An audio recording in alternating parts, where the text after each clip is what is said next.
As a boat captain or coach for a youth fishing team, one of the most frequent issues I see preventing young anglers from having success is the setup of their equipment.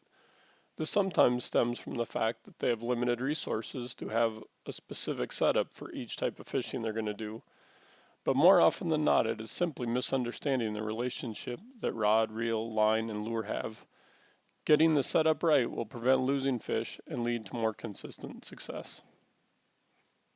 First, let's look at rod basics. Rods are measured by three basic things: length, strength, and action. Without getting into the nitty-gritty and fine-tuning that comes later, here's a general breakdown of the options.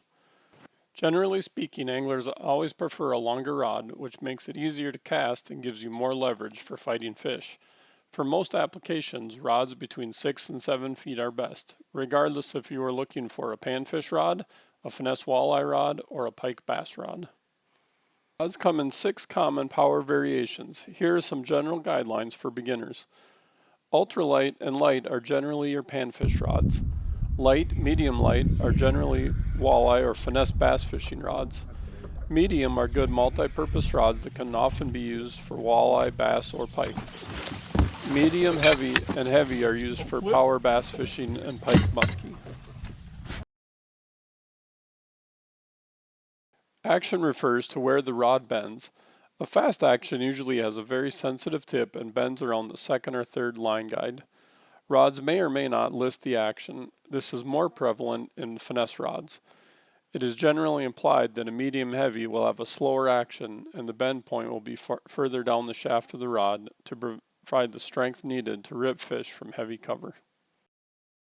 For reels, the main things for beginners to consider are: is it comfortable to use and does it fit the rod well? And is it the right type for the fishing you are planning on doing? To help with that decision, here are a few factors to keep in mind. The most obvious is choosing between a bait caster and a spinning reel.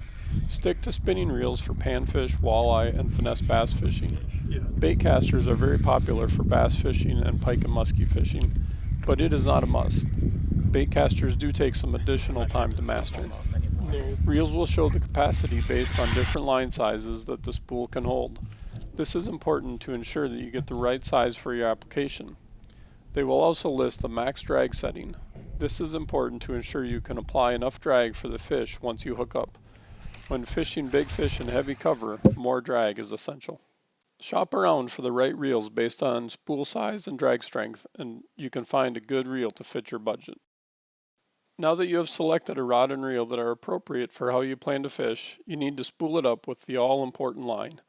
This is often where I see the most mistakes made among young anglers. Most anglers know the 3 main types of line: monofilament, braided line, and fluorocarb. Mono is very popular for panfish and walleye. It has a lot of stretch, making it pretty forgiving when fighting fish. Braided line may be the most common line these days, with little to no stretch and small diameter. Since its creation, this has become the standard for many anglers from panfish to muskie. Fluorocarbon is quickly becoming more and more common, and it is frequently used in combination with braided line as a leader in clear water or where braided line is susceptible to fraying from rocks or zebra mussels. Line choice comes down to a compromise between weight and break strength. As a general rule, the best line is the lightest weight line you can use that will not break when fighting a fish. For panfish, choose any line type you prefer in a 3 to 4 pound strength.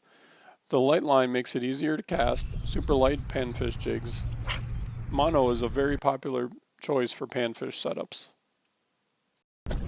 For walleye, bass, and pike, you find a ton of variation here, and it really depends on your presentation.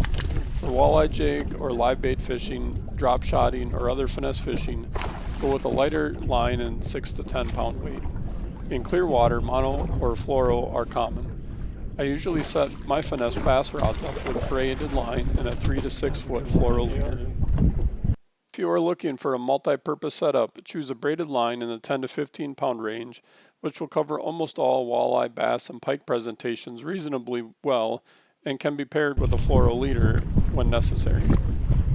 If fishing bass jigs, frogs, or big pike muskie baits, use a heavy-duty braided line, 10 and 50 pound or higher weight. Getting all 3 components set up right for the style of fishing you are doing is key to having more success more consistently. Thanks for watching. Check out our other videos and subscribe to our channel.